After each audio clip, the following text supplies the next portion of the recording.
E aí, moçada e amigos do podcast Nada de Pânico, sejam bem-vindos ao novo podcast da temporada Nunca é Tarde. Nessa temporada a gente conversa com vários profissionais que deram uma mudada de carreira, uma nova perspectiva, já quando um profissional sênior. Então a gente vai conversar com vários profissionais diferentes que foram atrás de novas oportunidades, ou por necessidade, ou por prazer, por hobby, enfim, para realizar seus sonhos e buscar sempre a felicidade, né?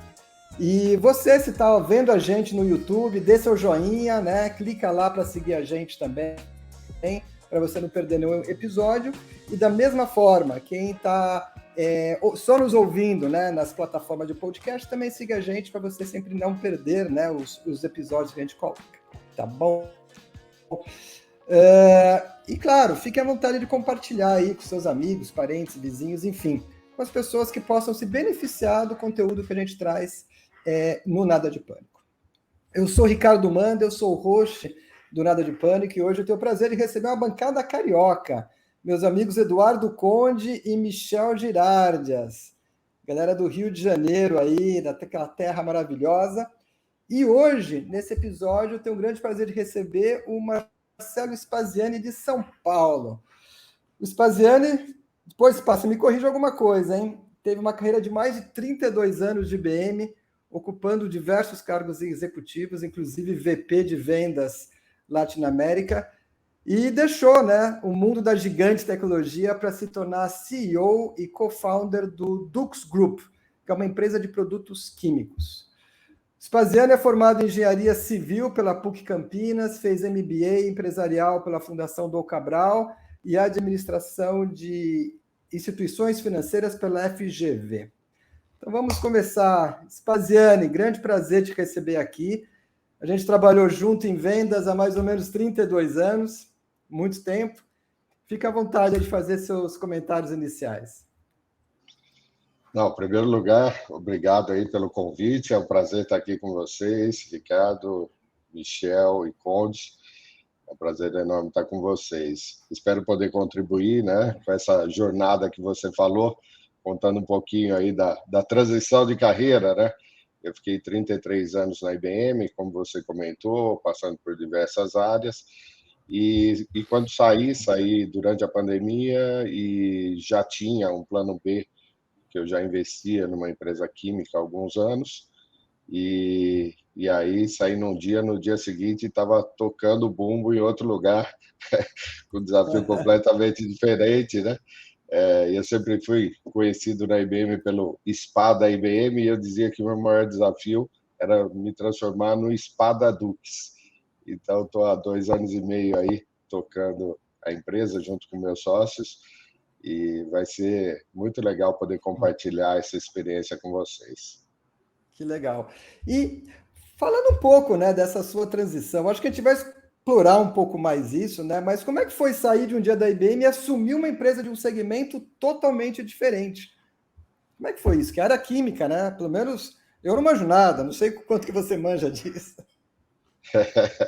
Então, na verdade, eu sou engenheiro civil e entrei na IBM num programa de trainee, né? A IBM tinha ficado 10 anos sem novas admissões. Quando eu estava concluindo meu curso de engenharia, a IBM abriu vaga e acabou me convidando para participar do processo seletivo. E eu dizia naquela época, né? Eu sou natural de São Carlos, eu dizia naquela época que tinham 2 coisas que eu não faria na minha vida. Uma era morar em São Paulo e a outra era trabalhar de terno e gravata, né? Então, isso já demonstra, né, que eu sou um cara de opinião, não mudo de ideia nunca, né? E eu fiz lá o teste, acabei sendo admitido, fui para a IBM e falei, meu pai tinha empresa na área de engenharia, né? Na área de terraplenagem. Eu falei, pai, eu vou para lá, fico uns 2 anos, vou aprender, empresa grande, vou entender de processos, sistemas e tal, e depois eu volto, né? E fiquei 33. Só que durante esse período, há 12 anos atrás, 2 sócios, um deles era filho de um primo meu, tinham montado uma empresa química e estavam com uma solução de neutralização de gases e odores em ambientes industriais. E eles estavam sem grana para poder operar. e eles estavam com um business plan, e meu primo me ligou e falou, pô, você não quer dar uma força lá para os meninos, não sei o quê, que eles estão com a ideia aí de buscar investimento, quem sabe você orienta eles em relação ao business plan, valida o que eles estão propondo. E aí eu vi, gostei da ideia, achei inovador, né? E eu que trabalhava em tecnologia, sempre buscando inovação, né? Sempre me atualizando em tudo, eu falei, poxa, isso aqui é muito inovador para o mercado. E aí acabei entrando como investidor anjo. E mais gradativamente, né? Eu fui me aprofundando mais, vi que realmente tinha oportunidade, a empresa foi crescendo, e eu tratava como um plano B, né? Eu falava, esse aqui, por enquanto, é meu plano B. Eu não entrava na operação, participava pontualmente de alguma reunião de conselho e tal, mas durante esse período a empresa foi crescendo, eu acabei aumentando a minha participação, né? E fui engatilhando para que aquele um dia se transformasse num plano A. Aí o que aconteceu? Durante a pandemia, a gente acabou desenvolvendo e patenteando uma solução que neutraliza a amônia. A amônia é muito usada na parte de refrigeração industrial, tanto na indústria quanto na logística frigorificada, além de outras aplicações, né? Então, a área de fertilizantes, né, combustível, enfim, tem uma série de outras utilizações. E a amônia, ela é natural, ela não afeta efeito estufa, então ela tem uma série de benefícios, ela é extremamente eficaz para refrigeração. Só que quando ela vaza, ela é extremamente tóxica e ela pode ser letal dependendo do nível de concentração. E o que aconteceu foi que meu sócio estava num frigorífico fazendo uma visita e aí aconteceu um vazamento de amônia e tiveram que evacuar toda a planta industrial. E ele correu junto com o pessoal. Quando estava do lado externo, ele falou: e agora? E para recuperar o ambiente? Ah, isso aqui pode tomar horas, né? Pode tomar até um dia, porque a gente vai comprar vinagre em toda a região aqui, vamos lavar o ambiente com vinagre, só que aí fica um cheiro de vinagre misturado com amônia, aquilo vira um líquido amoniacal, aí você vem com água, lava tudo, aí você não pode descartar o líquido, né? Tem que destinar, e meu sócio viu ali uma tremenda oportunidade. Passou o pessoal de P&D, aí o pessoal foi atrás, 2 anos de trabalho, desenvolveu e patenteou. Quando saiu a patente, estava durante a pandemia, e eu vi ali uma oportunidade realmente de dar o passo, né? Então eu acabei saindo da IBM para conduzir e ajudar o meu sócio na condução da empresa, com a minha experiência internacional e tudo mais, buscando exatamente isso, expandir a operação na América Latina toda. Então, aí foi natural, e eu também dizia que eu não queria mais trabalhar na área de tecnologia. Eu sempre tive uma identidade muito forte com a IBM, e eu falei, cara, eu não consigo me ver trabalhando num concorrente direto, vai ficar muito estranho para mim, para o mercado, para tudo. E eu sempre trabalhei um plano B para estar fora, num outro segmento completamente novo. Então, isso aconteceu há 2 anos e meio. Nós agora já estamos operando em 7 países aqui da América Latina e estamos trabalhando para transformar essa empresa numa empresa global, né? Esse é o meu desafio. Ah, legal. Oi, Edu, Como é pode que falar. Só complementando a sua pergunta, Mandel, é muito interessante essa tua transição, né, de IBM para uma empresa própria. Agora, como é que foi para você quando a gente está numa empresa como a IBM, acho que todos nós aqui, né, já conhecemos muito bem, você está blindado por uma estrutura gigantesca, né, internacional, mundial, antiga, né, com mais de 100 anos, enfim. Então, tem toda uma blindagem em torno de você, os impactos na empresa, lógico que atingem os funcionários, ainda mais uma pessoa com cargo executivo alto como você, mas é diferente, mas os impactos numa empresa que é a sua é diferente, né? É diretamente em você. Você, na verdade, você absorve os impactos, né? Como é que foi isso para você? Então, Conde, acho que tem uma coisa interessante. Eu não sei, quando eu atuava na IBM, claro, né, uma empresa que chegou a ter mais de 400 mil funcionários, atuando em 170 países, mas eu sempre tive uma atuação como dono. Era a minha área, era a minha empresa, e eu tratava aquilo como se fosse meu, e eu sempre tive essa, sabe, essa característica, né? Eu não podia, por exemplo, eu estava andando, estava no hall do elevador, tinha um clipe no chão, eu abaixava, pegava o clipe e tal, e levava, botava na mesa, pegava o papel, jogava no lixo, enfim, coisas simples, mas que realmente eu era assim, eu sou assim, né? Eu sempre fui muito conectado com isso. Eu sempre acho que as pessoas que têm esse comprometimento com a empresa, que têm uma atitude de dono, têm uma chance muito maior, né, de vingar, de crescer e de prosperar.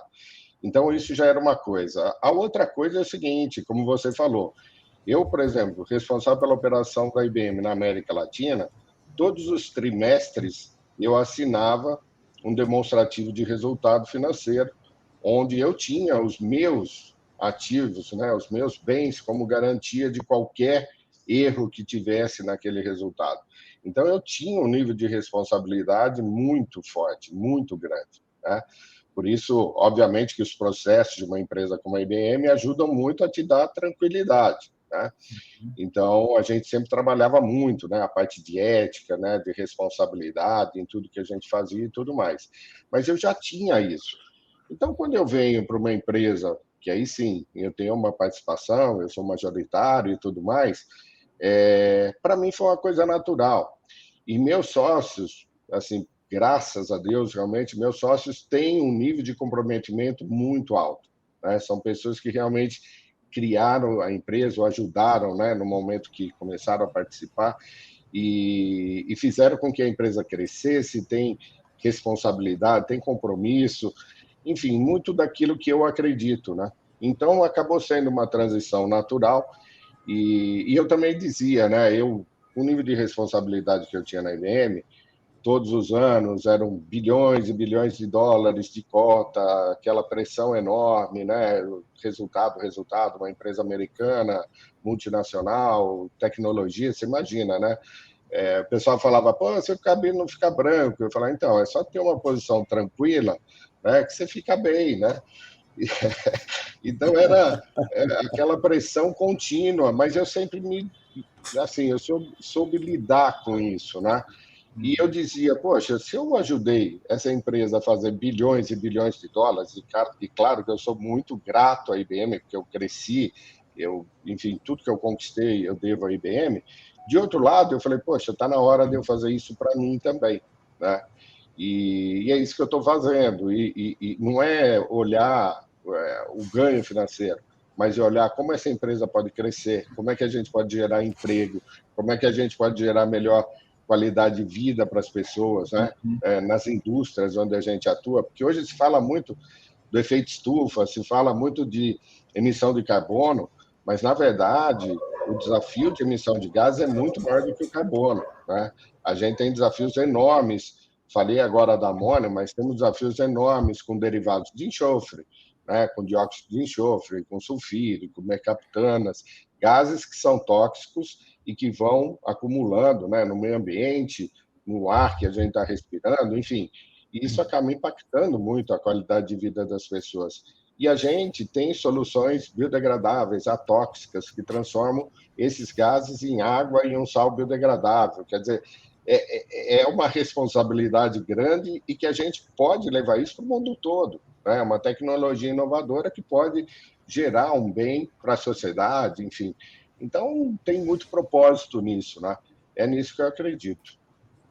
Spaziani, é o Michel. Pergunta que eu queria te fazer, você com a tua experiência de IBM e como cofundador, né, do grupo Dux, o que você acha que você levou para a empresa nova, né, em relação, por exemplo, à liderança? Estava verificando lá o teu LinkedIn, fazendo trabalho de casa, e eu vi uma coisa muito forte de liderança, né? O que você aportou para a Dux, né? O que você acha que você contribuiu para a empresa a nível de mindset, entendeu? Que você olha, eu vi esses desafios aqui na IBM, eu consegui contribuir dessa forma, o meu líder ele tem esse engajamento. O que você pode falar, por favor? Não, legal. Bom, nessa carreira de 33 anos de IBM, na verdade, eu assumi a minha primeira posição gerencial, para ter ideia, em 94, né? De lá para cá, quer dizer, em 2002 eu era o diretor da IBM, em 2006 eu era vice-presidente da América Latina, enfim. Então, eu sempre acabei me destacando nas áreas de vendas, mas eu sempre me destaquei muito como um gestor de pessoas.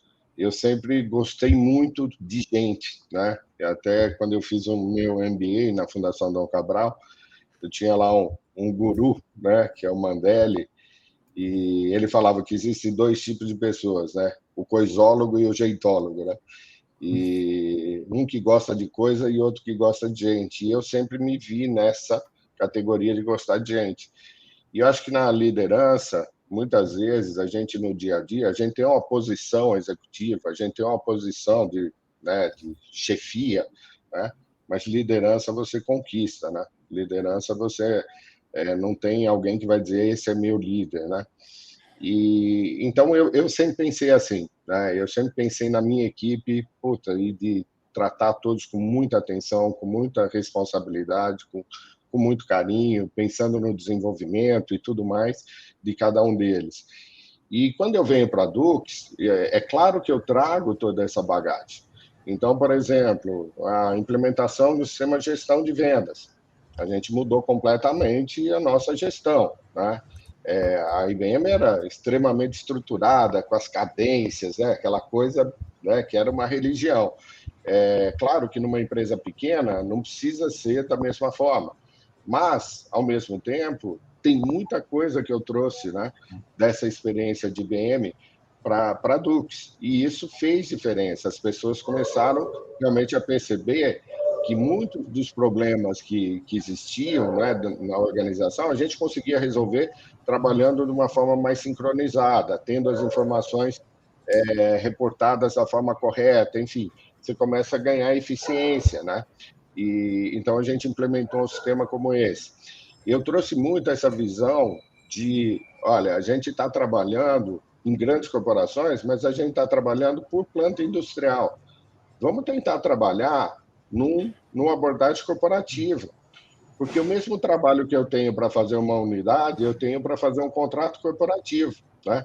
Isso vai me trazer um ganho de produtividade enorme, né? Agora, claro que tem que ter, né, também experiência, tem que ter credibilidade, enfim. E a gente começou a fazer um trabalho em relação a isso, né, de subir o nível de relacionamento dentro dos nossos clientes e começar a estabelecer uma relação de longo prazo. Muitas práticas de gestão de pessoas estão sendo colocadas. A gente investiu muito também em treinamento de diversidade, né? Aproveitamos o caso do Vinícius Júnior para fazer uma reflexão e um treinamento, né, sobre discriminação. A nossa empresa é uma empresa diversa, né? Uma empresa onde eu tenho homens, mulheres, tenho uma população negra, enfim, LGBT, e a gente tem uma diversidade muito grande, que é muito bom, tá? Eu liderei várias iniciativas do grupo de diversidade da IBM, eu participava do comitê, né, da América Latina. Então, toda essa experiência ela acaba sendo muito rica, e você trazer isso para uma empresa menor, né, com uma oportunidade de crescimento, ainda eu falo muito com o meu sócio, né? Eu falo, é preferível a gente fazer isso hoje, enquanto somos pequenos, né, do que fazer lá na frente, porque lá o desafio vai ser muito maior, né? À medida que a gente vai crescendo, vai tendo operação em outros países, sempre vai criando dificuldades para uma implementação de uma nova política e de uma nova solução. Então, é um pouco disso, Michel. Eu acho que sempre essa experiência que você traz de fora, ela pode agregar muito, né? E eu tenho feito isso. Como você viu nas minhas redes sociais, eu tenho falado muito disso. Por quê? Porque quando eu saí, eu comecei a participar de muitos eventos, imersões, e fiz uma série de coisas. Eu participo do Instituto Êxito de Empreendedorismo Latino-Americano como um trabalho voluntário, né? Eu comecei a trabalhar como mentor nos treinamentos do Roberto Chiniachik, e comecei a ver muitos palestrantes falando sobre a equipes de alta performance, falando sobre gestão, falando de liderança. E eu falei, poxa, eu acho que eu tenho muito a contribuir nisso, né? Só que eu vi uma vez um executivo do Itaú, que saiu também mais ou menos na mesma época que eu, ele falou, como a transição é difícil, né? Você deixar de ser um vice-presidente de tecnologia do Itaú e no dia seguinte você é uma pessoa desconhecida. E assim é comigo também, né? O SPA da IBM, como eu falei, né, no início, o desafio é ser o SPA da Dux, né? Quem é Dux, né? Que empresa que é? O que faz, né? Então é isso, você perde o sobrenome, né? E é muito difícil lidar com isso, essa transição não é fácil. E aí, quando eu comecei a participar de uma série de coisas assim, eu comecei a ver que tinham palestrantes que falam, tem uma palestra legal, um conteúdo bacana, mas não tem experiência vivenciada, né? De gestão de equipe, de gestão de alta performance, né? E cara, isso eu tenho, né? Então eu falei, poxa, eu acho que eu posso contribuir mais. Eu comecei a compartilhar conteúdo, compartilhar essa experiência, fui palestrar aqui, palestrei em Portugal, enfim, tenho feito um pouco da minha lição de casa e de poder realmente compartilhar essa experiência com outros. E acho que isso é importante, né? Num país como o nosso, que investe tão pouco em educação, né? Você vê tanta gente querendo empreender e com uma dificuldade, né? De conhecimento, de capacitação. Então, esse foi um dos motivos. Entendi. Então tem esse lado aí de voluntariado, que era um tópico que eu ia trazer, mas você já acabou colocando. Agora, Spa, de tudo que você falou, eu não sei se você sentiu o desafio de repente estar numa empresa nova e transformá-la numa empresa talvez líder de mercado, forte, com presença na América Latina. Esse componente desafio pessoal, ele motiva você? Totalmente. Eu não senti, eu sinto. Porque Diariamente. nós estamos só começando, mano. Como eu falei, esses 2 anos e meio a gente teve que estruturar. E quando você vai para um outro país, sem ter, né, uma grande estrutura, é completamente diferente, né? Você trabalhar com legislações diferentes, você ter realmente uma área jurídica que te dê respaldo para isso. Então, enfim, tem sido aprendizados importantes para a gente. Como falei, nós estamos em 7 países, mas eu penso, quer dizer, nós chegamos no México, aqui na América Latina. O próximo passo, eu gostaria muito de entrar no Canadá e Estados Unidos, né? Tenho até alguns contatos já estabelecemos, tem alguma conversa, mas ainda é inicial. Eu fui para Portugal, né? Buscar também uma oportunidade de ingressar na Europa através de Portugal. Agora, recentemente, meu filho, que tem participação na empresa e foi líder da área de vendas durante muitos anos, tomou uma decisão pessoal e mudou para a Austrália. E mudou semana passada, tá?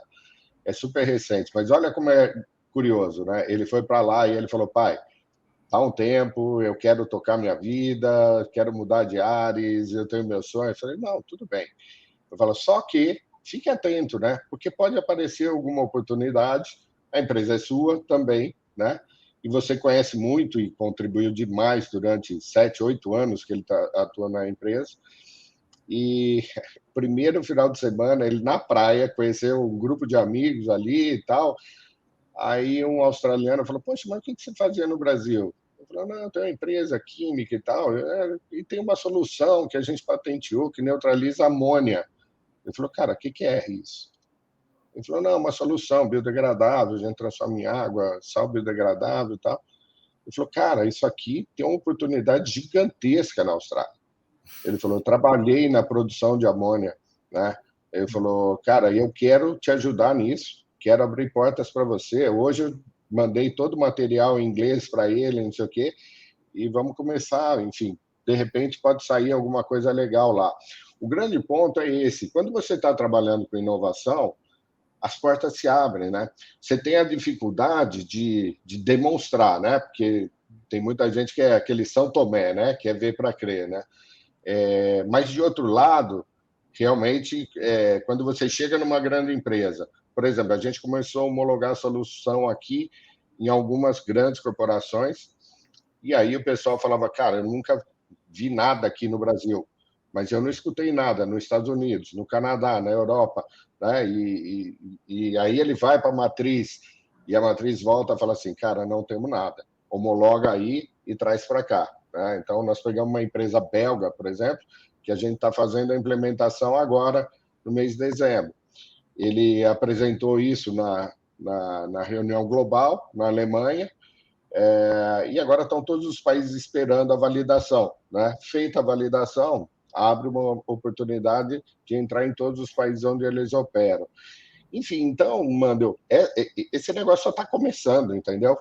E é bom, como é bom ter esse frio na barriga, essa vontade de fazer as coisas, né? E acho que isso é outra coisa que eu vejo muito hoje em dia, né? Tem tanta gente experiente no mercado que sai de uma multinacional e não faz um processo de transição, e aí quando sai, puta, fica desesperado, não tem o que fazer, não é valorizado, sabe? E, enfim, eu acho que os executivos têm que estar mais atentos. Esse é justamente um ponto que eu queria colocar, que eu vi que a tua transição foi extremamente bem estruturada, né?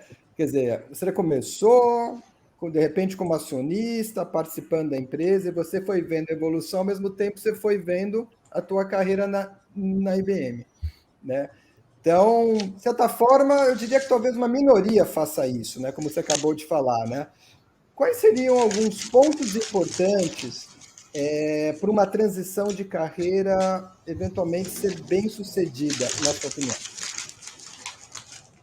Olha, então, eu acho o seguinte. Primeiro, quando você ocupa uma posição de alta liderança numa empresa global, nacional, uma empresa grande, normalmente você é consumido, né?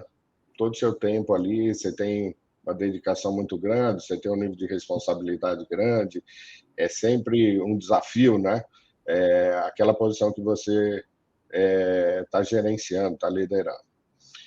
E muitas vezes os executivos se sentem insubstituíveis, né? Ele acha que, poxa, eu faço a diferença, eu sou o cara, eu sou isso, eu sou aquilo. E eu sempre tive meus pés no chão. E eu sempre dizia o seguinte, cara, é questão de dia. Né? Vai chegar uma hora, a IBM vai ter logo, obrigado. E é assim, a vida é assim. E é como eu falei, eu sou muito grato a ela, mas sempre foi uma relação de valor, né? Ela me recompensava por aquilo que eu fazia, mas ao mesmo tempo eu tinha muita ciência de que eu era um executivo caro, né? Que eventualmente em algum momento eu poderia ser substituído por uma pessoa mais jovem, com uma grande oportunidade de crescimento profissional, e a vida é assim. E a gente tem que ter essa consciência. É curioso, porque eu comecei a fazer mentorização, né, de executivos, de empresários, e normalmente os altos executivos não pensam que isso vai acontecer, que é a coisa mais natural do mundo, que acontece todos os dias, né? E as pessoas acham que com ela não vai passar. Então, foi até no ano passado, eu estava num evento da Stats, encontrei com um executivo de uma empresa de tecnologia, um alto executivo, e a gente bateu um papo, tal, não sei o quê. No dia seguinte, ele me ligou e falou, poxa, eu queria almoçar com você. Vamos marcar? Tá, marquei. Puta, naquela semana, fomos almoçar. Foi muito agradável. E aí, no meio do almoço, eu percebi que ele queria falar de transição de carreira. E ele estava empregado. E aí ele foi, começou a falar e tal, não sei o quê. Eu falei, olha, posso ser direto? Ele falou, deve. Eu falei, cara, eu se fosse você, pensaria seriamente, né, no que você vai fazer depois dessa empresa. Por quê? Eu falei, você está com os dias contados. Eu falei, você está numa posição que você não vira mais o gerente geral da empresa e você está numa posição em que você é caro para ela.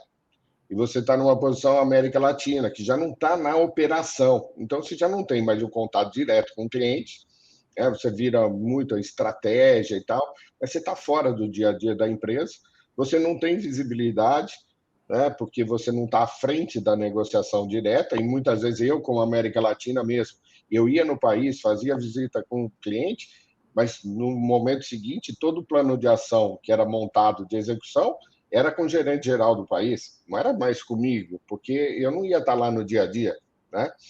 Então eu falei, cara, eu se fosse você, ficaria muito atento a isso, porque pode acontecer de um dia para o outro de você ser demitido. Cara, não passou, acho que 4 ou 5 meses, ele foi demitido. E aí ele me ligou e falou, poxa, aconteceu. Eu falei, pois é. Então, isso que aconteceu com ele, acontece todo dia. E os executivos não se preparam para isso. E eu falo, cara, você tem que estar preparado. Você tem que estar olhando o plano B, o plano C, você tem que estar realmente muito atento a isso e saber qual é o valor que você tem no mercado, né? Ou para se reposicionar, e muita gente quer se reposicionar no mesmo segmento e tudo mais, ou em outra indústria, como eu fiz, né? E tem muita oportunidade também, né? Hoje você tem investimentos em startups, você tem um foco muito grande em empreendedorismo, em novas tecnologias. Então, eu acho que as pessoas têm que estar muito atentas, mano. E assim, é natural, vai acontecer, e se a pessoa não se preparar, vai quebrar a cara, né? Porque a hora que acontecer, não pensou a respeito, não tomou nenhuma ação, tinha uma dependência total daquilo, e muitas vezes não é financeiro, tá? O financeiro, cara, muitas vezes já está arrumado. Eu poderia ficar em casa aqui, né, e ter uma vida razoável, né? Se Deus quiser. Mas, porra, eu não consigo. Se eu ficar em casa, eu vou ficar maluco, né? Então, enfim, cada um tem que pensar o que quer da vida, né? E acho que o melhor momento de pensar é quando você está empregado. É quando você tem condições de tomar risco, de fazer algum investimento, quebrar a cara aqui ou se dar bem lá. Enfim, eu acho que é isso. Spaziani, esse ponto que você tocou, ele é importantíssimo, né? Porque eu vejo os sinais, né? Read the signs. Você está sempre atento para essas possibilidades. Aí, mas isso é um fator externo. Vamos supor um executivo que já passou dessa fase, ele já percebeu, já está plenamente ciente dessas possibilidades, né? Uhum. O que impede? Quais são os maiores motivos que impedem essa pessoa a procurar se planejar ou a procurar dar o primeiro passo? É uma coisa mais interna, é mais medo, é mais inércia mesmo? Como é que você vê isso? Então, assim, eu acho que tem. Enfim, cada um tem um comportamento, cada um tem uma forma de pensar. Tem gente que é extremamente conservadora, tal, toma todos os cuidados do mundo. Eu sou uma pessoa que planejo, mas sou uma pessoa que executo, né? Então, esse é um ponto. Se você quiser fazer o ótimo, né? Eu sempre usei essa frase e vou continuar usando minha vida toda, que o ótimo é inimigo do bom, né? Eu falo, cara, eu prefiro fazer o bom hoje do que o ótimo algum dia, né? Se eu fizer o bom hoje, a chance de eu chegar no ótimo é grande.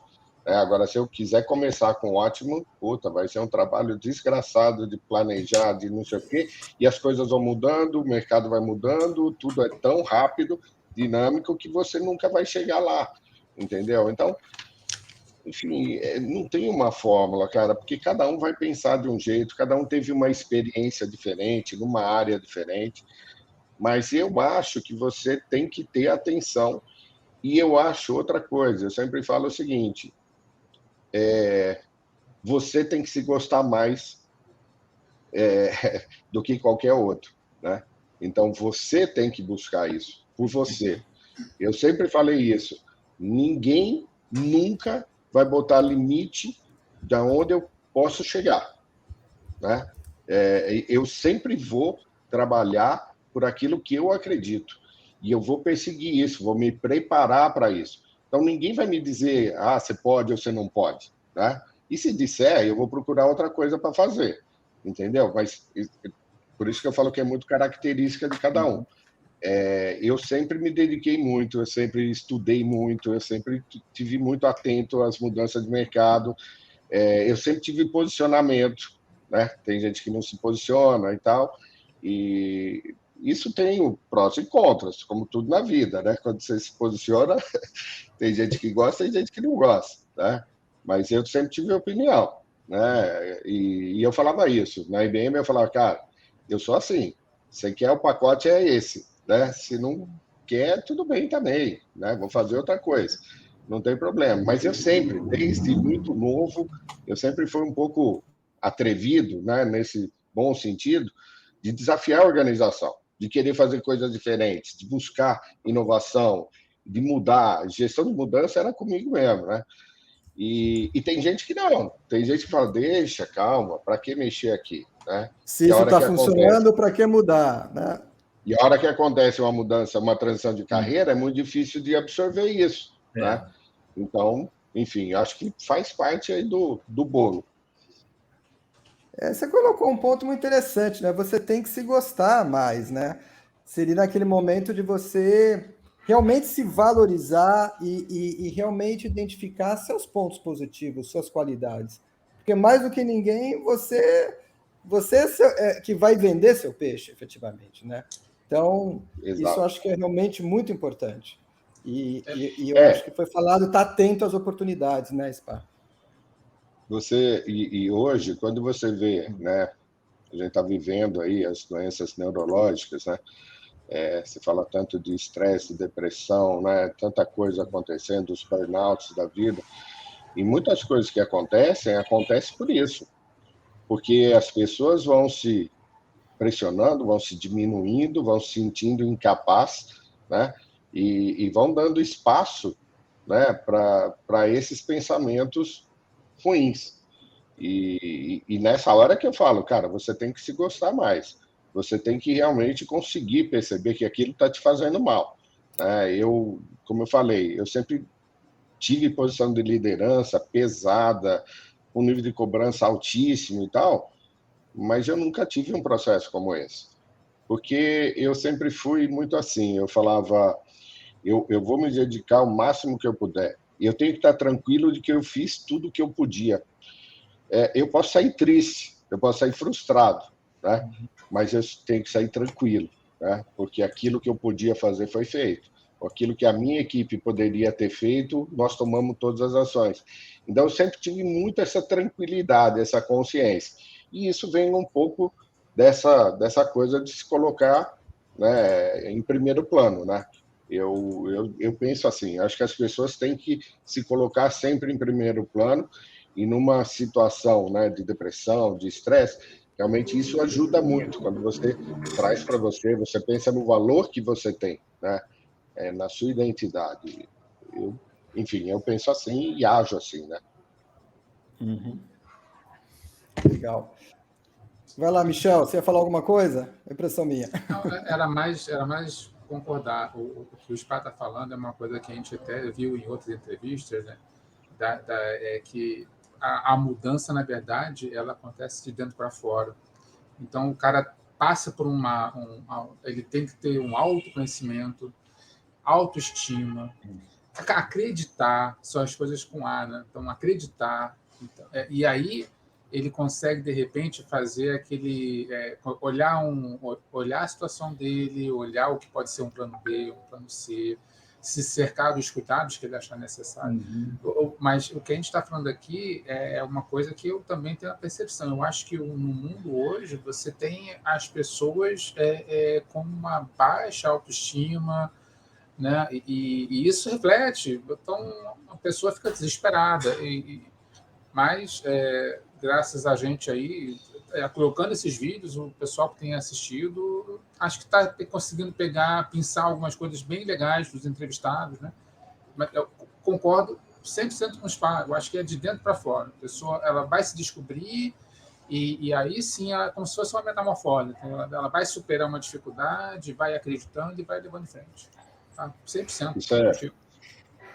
Olha, Michel, eu acho que esse trabalho que vocês fazem é muito legal. É o que eu falei, né? Quando eu comecei nas imersões e tal, eu comecei a perceber que tinha um espaço, né? Tinha uma lacuna.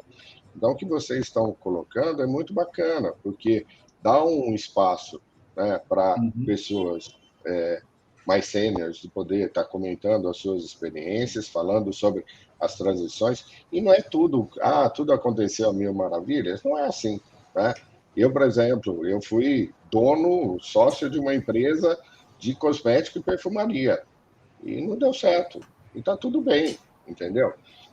Depois eu fui no empreendimento de construção de casas. o projeto foi mais extenso do que a gente imaginava, mas esse foi legal, né?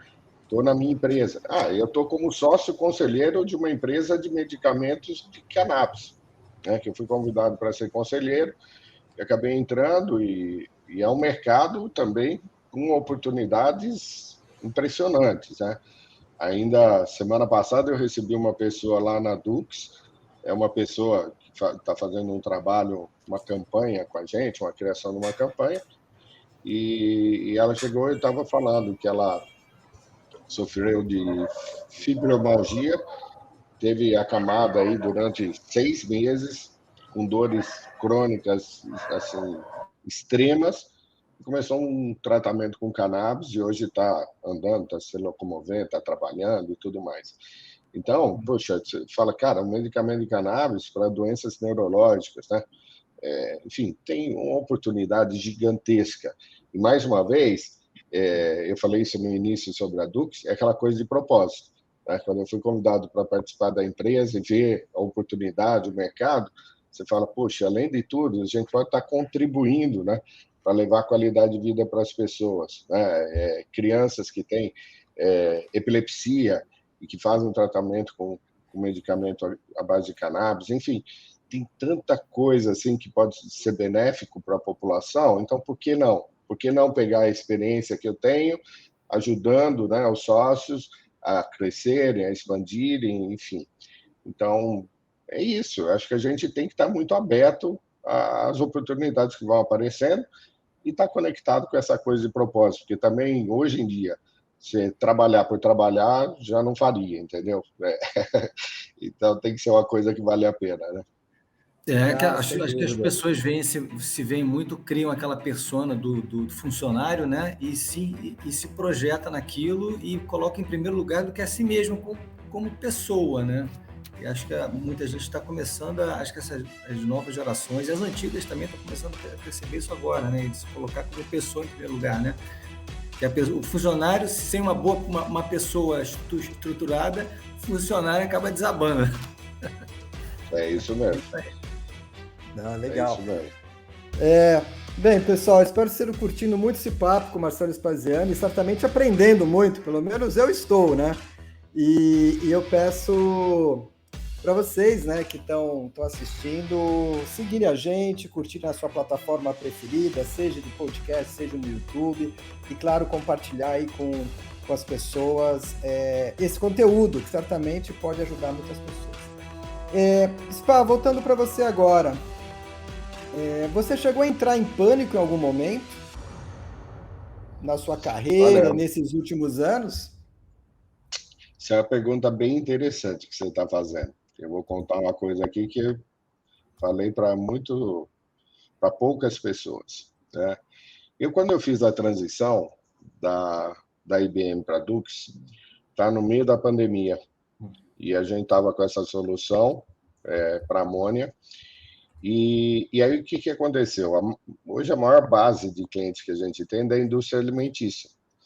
E a indústria alimentícia estava com um desafio gigantesco, porque as pessoas estavam dentro de casa e queriam estocar alimento, faltava alimento nos supermercados, aquela loucura que foi, né? Então, eles não só não foram afetados, como ao contrário, eles estavam com uma demanda absurda. E aí o que acontecia? Começava a ter contaminação, vinha o Ministério Público, a Anvisa, e lacrava a planta, 15 dias, 20 dias, um mês, com perdas absurdas. E aí eles começaram a nos procurar para ver se a gente tinha alguma coisa que pudesse ajudá-los a conter essas contaminações dentro da planta. Aí nosso grupo de P&D, a gente foi pesquisar substâncias, né, que pudessem ser usadas, e nós encontramos uma substância bastante conhecida, mas que a gente acabou colocando foco nisso, desenvolvemos uma solução para desinfecção de ambientes que não afetava o material. Então, não afeta plástico, tecidos, couro, metais, madeira, não afetava nada. E, ao mesmo tempo, tinha uma permanência muito grande. Então, a gente fez comprovação na USP, na Unicamp, uma permanência de até 4 dias sobre a superfície. De tal forma que você chegasse com a mão contaminada, botasse a mão numa superfície, o produto ia reagir e matar o vírus, quebrando a camada de gordura do vírus. Aí a gente começou a entrar nisso. Aí, bom, falamos, estava faltando álcool no mercado, né? Já não tinha mais Carbopol para fazer álcool em gel, aquela loucura, os preços explodindo. A gente lançou um higienizador de mãos sem álcool, né? E não inflamável. Então, siderurgia, metalurgia, que não podia usar o álcool na linha, com o meu produto podia, né? E aí a gente começou a vender isso como louco. Aí entramos em academia, entramos na Smart Fit, botamos quase 800 equipamentos na Smart Fit para fazer desinfecção durante o dia, né? 2, 3 vezes ao dia. Entramos em escolas aos montes. Então, teve um ritmo assim, de crescimento também muito legal. E aí, e eu estava naquele pique, né? Saindo de uma situação, entrando numa outra empresa, tudo novo, tudo um desafio, o coronavírus comendo solto, enfim. E, de repente, chegou um dia, mano, eu estava, acho que fazia uns 8 meses, mais ou menos. 8 ou 9 meses. Aí eu chamei meu sócio, meu filho, falei, olha, eu vou dar um tempo. Eu falei, cara, pela primeira vez na vida, eu estou sentindo que eu tenho que dar um tempo para mim. E eu falei, não parei, né? Saí de um, vim para outro, não sei o quê. Eu falei, não está legal. Eu falei, eu tenho que dar um tempo, tenho que desacelerar um pouco. E aí eu falei, cara, qualquer coisa vocês me chamam, eu participo, se tiver uma reunião, tiver que vir na empresa, eu venho, mas eu não quero ter obrigação, não quero ter esse horário, não quero ter nada. Toquem a vida como vocês tocavam antes e tal. E eu fiquei uns 5 meses assim, mano. Uns 5 meses. Quer dizer, não foi um dia, não foi uma semana, foram 5 meses. E foi curioso, porque aí o que aconteceu? A pandemia começou a arrefecer, essa linha de produtos que tinha tido um boom começou a diminuir, né? E eu comecei a olhar o faturamento caindo. A gente ainda não conseguia entrar nas empresas para fazer a homologação da solução de amônia, porque eles não abriam, né? O receio de contaminação. Então, naquele momento, eu falei, poxa, acho que está na hora de voltar, né? E agora eu acho que eu posso contribuir para fazer essa transição. Aí eu voltei no mês de maio, aí lancei um desafio de subir o faturamento, praticamente dobrar o faturamento, e eu falei, chamei toda a equipe, todo mundo mesmo, inclusive faxineiro, todo mundo, chamei todo mundo.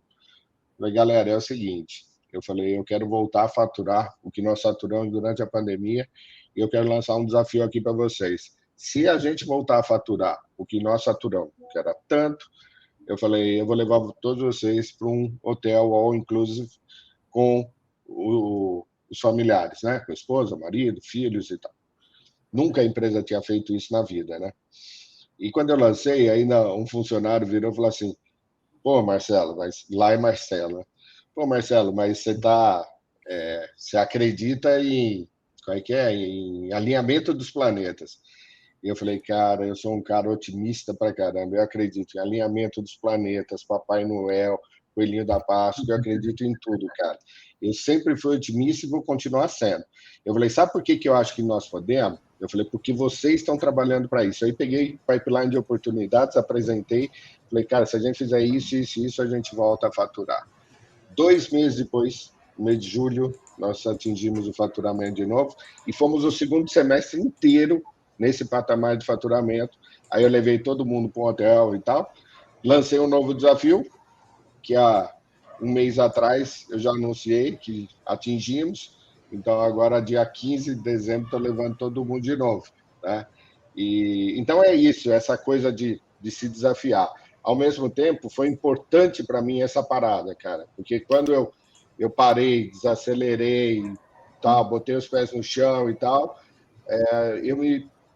de novo, aquela coisa de se colocar em primeiro plano, entendeu?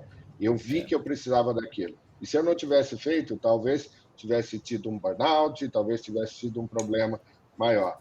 Então, eu tive essa percepção, parei e tomei a decisão certa. Aí, quando eu voltei realmente acelerado e continuo acelerado. O pessoal lá fala, caramba, a barra está sempre lá em cima, entendeu? Spaziani, você tem uns posts muito interessantes no LinkedIn, que você fala muito de liderança humanizada, liderança empática, são bem interessantes. Então, nossos ouvintes aí sigam o Spaziani, que os posts são bem, bem interessantes. Assim, hoje, além daquela a diversidade, como você bem falou, inclui também as diferenças de geração, né? Então, a gente, né, nós somos aqui numa geração mais sênior, temos uma visão a gente aprende, né, a se adaptar a um mundo mais corrido, mais diversificado em termos tecnológicos, né, e tudo mais. E temos aí as gerações, né, X, Y, etc., que são um pouco mais impacientes. Todos têm, deixando bem claro aqui, que todos têm, né, seus pontos positivos e negativos, que a gente tem que aprender a conciliar e tirar o melhor de todos, né? Essa tua liderança empática e humanizada, como é que você usa ela para integrar esse pessoal, todas essas discordâncias de opinião que uns têm que aprender com os outros, né? Eu acho isso muito importante. Então, olha, eu acho as diferenças de gerações era uma coisa que a gente discutia muito na IBM e continuo discutindo na Dux também, né?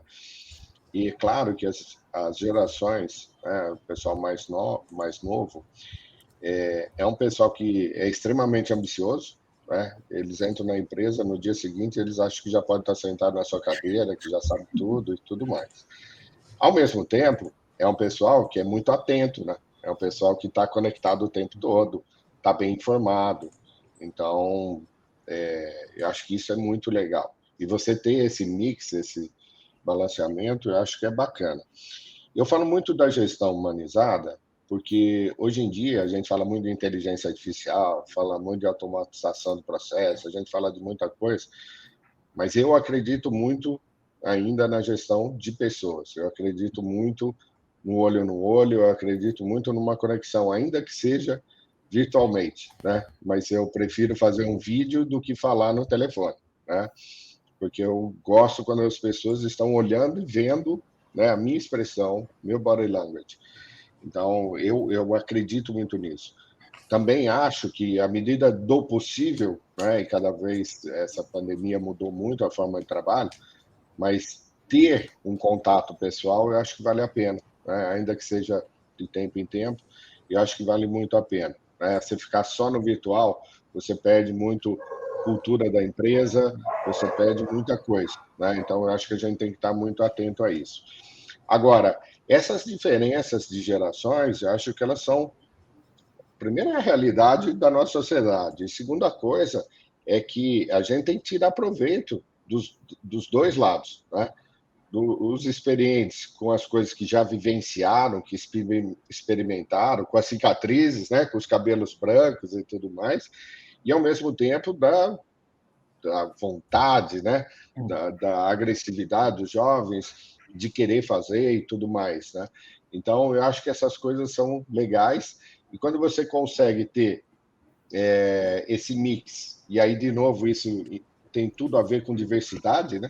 Porque, de novo, é uma diversidade, as gerações refletem bem isso, acabam refletindo o comportamento dos nossos clientes. Porque quando a gente vai para o mercado também é assim, né?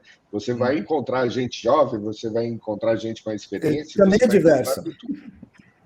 Exato. Então, por isso, quando a gente fica falando de diversidade, eu falo para eles, falo, gente, isso aqui não é moda, isso aqui é negócio, né? Quando você tem uma visão clara, né, sobre religiões, sobre raças, sobre preferências sexuais, você tem clareza nas coisas, você fala, poxa, a nossa empresa respeita isso, né? E isso é muito legal. E se isso funciona dentro da empresa, nós vamos ser uma boa referência para o mercado. Então, quando a gente vai para o mercado, né, você tem uma aceitação maior dessas empresas. Então, eu procuro fazer isso. Mas eu acho que é meio natural, né? A gente tem que estar atento. Obviamente, tem essa inquietude. Então, você criar mecanismos para que as pessoas percebam que está sendo desafiado.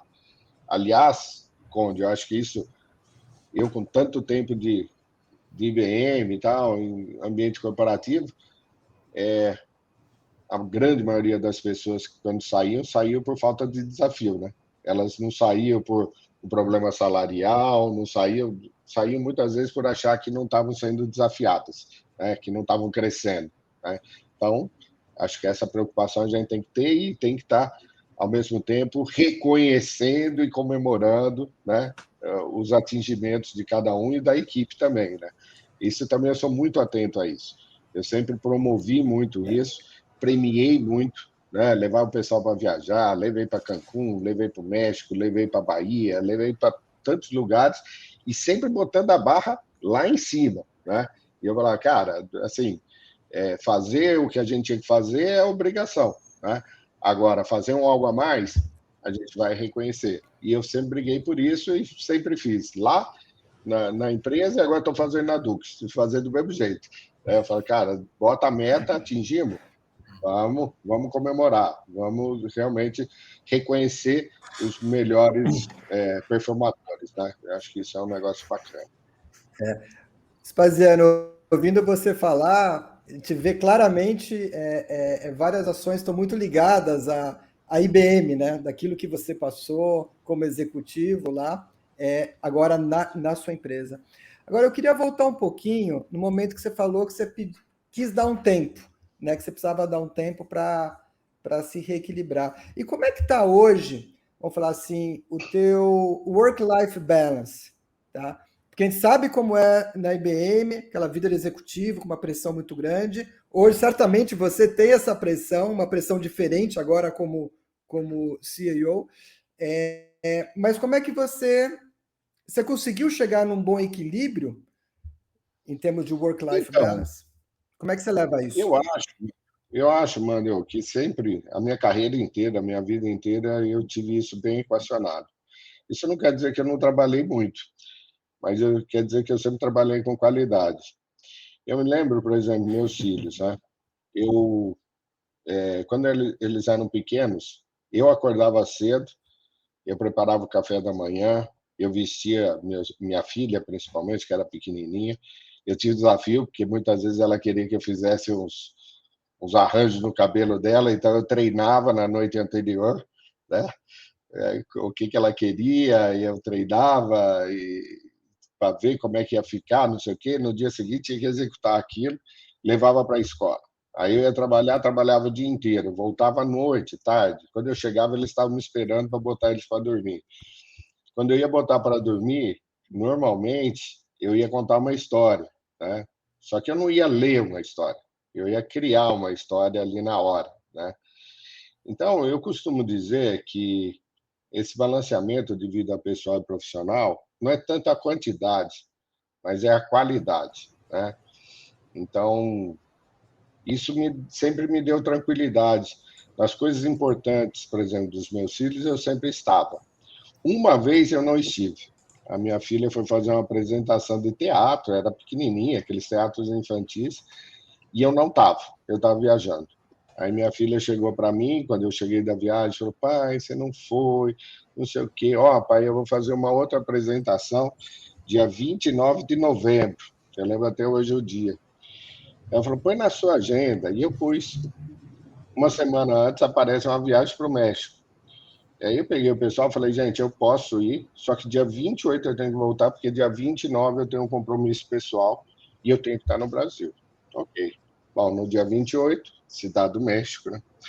Eu fiz uma reunião, o executivo lá que ia fazer a reunião atrasou e tal, mas eu saí com 4h30 de antecedência. Cara, quando faltava 1 hora, eu estava parado num viaduto, a avenida em frente ao aeroporto estava em obra e eu não conseguia chegar no aeroporto. E aí começou a me dar um desespero. Eu falei era um funcionário da IBM, eu falei, cara, a hora que passar uma moto, você abre a porta do carro, para a moto, e eu vou de moto. O cara falou, cara, você não vai de moto. Você está no México, cara, você não vai subir numa moto, eu de terno, gravata. Eu falei, cara, isso é uma ordem, eu vou subir na moto. Aí veio a moto, cara, eu fiz ele abrir a porta, coitado, desesperado, abriu, parou a moto, eu subi. Quando o cara olhou eu estava já em cima da moto, eu falei, cara, o dinheiro que eu tiver aqui eu vou te dar, me leva para o aeroporto. Aí eu fui, cheguei lá, estava fechado a área internacional, saí correndo, fui para a área nacional, achei um cara da Aeroméxico dentro da área de embarque, gritei pro cara, não sei o quê, desesperado, o cara veio. Eu falei, eu tenho um voo para o Brasil. Ele falou, mas essa hora o voo está fechado. Eu falei, eu sei, cara, mas o avião está fechado? A porta está fechada? Eu falei, é uma emergência, eu tenho que viajar nesse voo. Cara, aí ele vai, entra em contato, não, a porta está aberta. Ah, mas não tem mais executivo. Eu falei, cara, me dá a turbina. Eu falei, você não entendeu, eu preciso ir. Bom, conclusão, eu vim, quando cheguei no Brasil, estava a área de segurança inteira da IBM, achando que eu tinha sido sequestrado. Meu funcionário foi lá para o aeroporto, chegou lá, a área estava fechada, falaram, o brasileiro veio, mas ele foi embora. Foi para onde? Não, foi embora. Enfim, foi um caos, mas eu fui lá e assisti a apresentação da minha filha. Então, o que eu acho é isso. Eu acho que o balanceamento de vida pessoal e profissional, cada um vai ter a sua, cara, e não tem receita. A sua é completamente diferente da minha. O tempo que eu vou dedicar para uma coisa ou para outra, cara, é meu, né?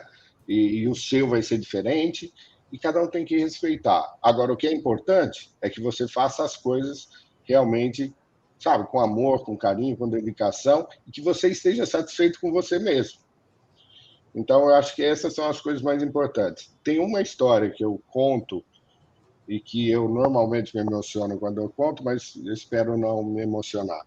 Teve uma pessoa na IBM, uma mãe, tinha um filho com 4 anos, mais ou menos, e ela foi diagnosticada com câncer. Ela nunca se reportou diretamente a mim, mas sempre trabalhou muito próximo. Ela era uma vendedora da área de hardware, e ela atendia os bancos, eu fui responsável pelo setor financeiro durante muitos anos e tudo mais. E aí ela adoeceu, enfim, e acabou falecendo. Quando ela faleceu, eu acabei indo na missa de 7º dia. E aquela coisa de você fala, puta, o que você fala para um marido, né? Estava com um filhinho junto, do lado, eu conhecia ele e tal, e entrei na fila, né, das pessoas indo ali cumprimentar. E aí, quando eu vou cumprimentar, olha que coisa, ele vira para mim e fala assim, eu estava saindo assim da fila. Ele falou, Spa, ele me segurou no braço, ele falou assim, a minha esposa, não vou nem falar o nome, falou, ela gostava muito de você. E você foi muito importante para ela em vários momentos da carreira dela, tal. Ele falou, eu tenho certeza que ela gostaria que você soubesse disso. Cara, para mim, aquilo foi uma coisa, assim, eu fiquei tão emocionado na hora, e eu fico até hoje, mas por quê? Porque, cara, ele está falando uma coisa tão pessoal, é uma coisa assim que eu nunca imaginava que eu tinha feito qualquer diferença na vida dela. Mas eu sei que durante várias situações eu chamava, conversava, orientava, escutava, né? Dava uma sugestão, enfim, fazia uma reflexão e nunca fui gerente dela. Aí o que eu quero dizer, cara, é que eu saí disso e aí encontro o pessoal que estava ali na porta da igreja, aí tinha uma pessoa que estava inconformada, falando, poxa, que coisa, tão jovem, não sei o quê, papapá. E eu falei, olha, cara, eu acho que a gente tem que viver intensamente, né? E a gente tem que ter qualidade de vida nas coisas que a gente faz. Ela falou, mas é fácil falar e difícil fazer. Aí eu falei, olha o que aconteceu comigo agora ali na fila. Aconteceu isso, isso, isso. Eu falei, isso para mim é o que vale. Isso para mim demonstra que o que eu estou fazendo, eu estou no caminho certo, cara. Então, enquanto eu puder, né, ser assim, né, genuíno, né, um cara muito atento às pessoas, eu vou continuar sendo. Então, esse balanceamento de vida pessoal e profissional, sempre tratei dessa forma, tá? E acho que sempre deu certo. Mas não tem receita pronta, não. Então, vai ter que encontrar a sua. Afinal, cada pessoa é diferente, não tem jeito, né? Isso é realmente individual. Exato. E pessoal, eu acho que com com essa situação que o Spaziani trouxe. Acho que todo mundo até se emocionou aqui. E a gente vai encerrando, né, esse papo de hoje. Certamente teria mais perguntas, mais coisas, mas eu acho que é o momento adequado para isso. E, Spaziani, eu gostaria, né, realmente de te agradecer muito, né? A gente se conhece há muito tempo, de você estar aqui compartilhando isso, compartilhando a sua carreira, os seus desafios agora e algumas histórias tocantes, como você colocou. Essa do México eu não sabia, dessa história de você para o Porto de moto. Essa é muito interessante. Tá? E você quer fazer uma colocação final, de repente compartilhar aí suas mídias sociais, da sua empresa? Fica à vontade. Não, legal. Olha, gente, um prazer enorme aqui ter batido esse papo aqui com vocês e fico à disposição para uma oportunidade futura. Minhas redes sociais, @Marcelo Spaziani. Aqui o nome está claro, né? Então fica fácil de encontrar, tanto no LinkedIn quanto Instagram, enfim. Eu tenho feito, na medida do possível, né? Colocado aí um pouco da minha visão sobre liderança, sobre transição de carreira, sobre isso que a gente conversou agora. E eu falo muito de inovação, eu fiz muita coisa assim, inovadora durante aí minha carreira e continuo fazendo, espero continuar fazendo durante muito tempo. Eu acho que a gente tem que se desafiar, eu acho que a gente tem que compartilhar as nossas experiências o máximo que a gente puder para poder contribuir, né, com a sociedade de uma forma geral. E acho que, acima de tudo, a gente tem que ser feliz. Então, se tem uma coisa que se eu pudesse deixar uma mensagem, seja feliz naquilo que você faz. Se você for feliz naquilo que você faz, você vai ter balanceamento de vida pessoal e profissional, você vai ter propósito nas coisas que você está fazendo, você vai estar fazendo uma coisa que você acredita e isso, consequentemente, gera satisfação. Enfim, acho que é isso. Acho que a gente tem que ser feliz e tem que se colocar realmente no primeiro plano. Tá bom? Obrigadão pela oportunidade. Valeu, Spa. É isso aí. Felicidade para todos. E eu agradeço a participação do Eduardo Conde, do Michel Girardi, pessoal do Rio de Janeiro. E lembrar vocês que o Nada de Pânico ele é produzido por um time de profissionais sêniores do mercado, justamente com o objetivo de compartilhar conhecimento, trazer aí experiências inspiradoras e mostrar que não existe limite de idade para a gente aprender, para a gente ensinar, criar, enfim, trabalhar e ir atrás dos nossos sonhos, principalmente para ser feliz, tá? E vocês podem seguir a gente no LinkedIn, na nossa página Nada de Pânico, no Instagram, no Nada de Pânico Team e no nosso site nadadepânico.com.br. E dessa forma encerramos por hoje, tá? Então um grande abraço a todos e vamos de nunca é tarde, afinal a vida é repleta de oportunidades. Até mais, tchau!